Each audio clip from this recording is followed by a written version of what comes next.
دین نے کہا ہے سچ بولو، یہ سچ بولتے ہیں۔ دین نے کہا ہے اپنے اندر حیا لاؤ، یہ حیا والے بھی ہیں، با حیا ہیں، یہ امانت دار ہیں، یہ دیانت دار ہیں، یہ فرائض کی پوری پابندی کرتے ہیں، نماز ہے، روزہ ہے، زکوٰۃ ہے، حج ہے، یہ نوافل بھی ادا کرتے ہیں، یہ قرآن پاک کی تلاوت بھی کرتے ہیں، پڑھتے بھی ہیں، سمجھتے بھی ہیں، اس پہ عمل کرنے کی کوشش بھی کرتے ہیں۔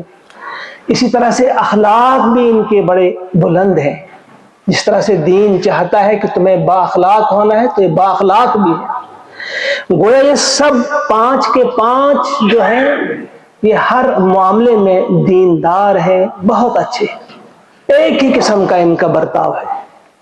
اب اگر ان میں کوئی فرق ہے، وہ فرق کیا ہے؟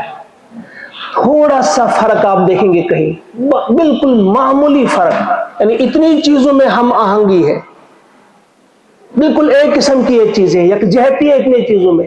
فرق کتنا تھوڑا سا ہے کہ نماز تو سب پڑھتے ہیں، لیکن اب نماز پڑھتے پڑھتے ایسا ہوتا ہے کہ کچھ لوگ تھوڑا نیچے ہاتھ باندھتے ہیں، کچھ تھوڑا اوپر باندھتے ہیں۔ تشہد میں بیٹھ کر ایک شخص مسلسل انگلی ہلا رہا ہے اور ایک بس بیچ میں کہیں اشہد اللہ الہ الا اللہ پر انگلی ہلا رہا ہے، جس پر آج ہم لڑتے ہیں۔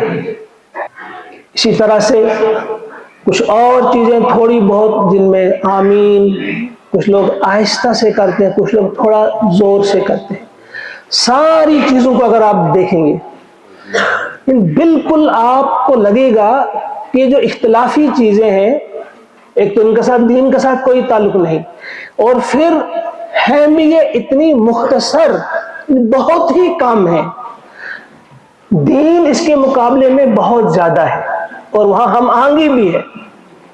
اب آپ یہ مثال سمجھے، جیسے کھانا آپ نے کوئی تیار کرنا ہے، کھانے میں جو آپ فلیور اس کو ایڈ کرتے ہیں نا، تھوڑا سا کوئی چیز آپ ڈالتے ہیں اس میں، وہ ہے یہ جو باقی چیزیں ہیں، مسلک ہے، مذہب ہے۔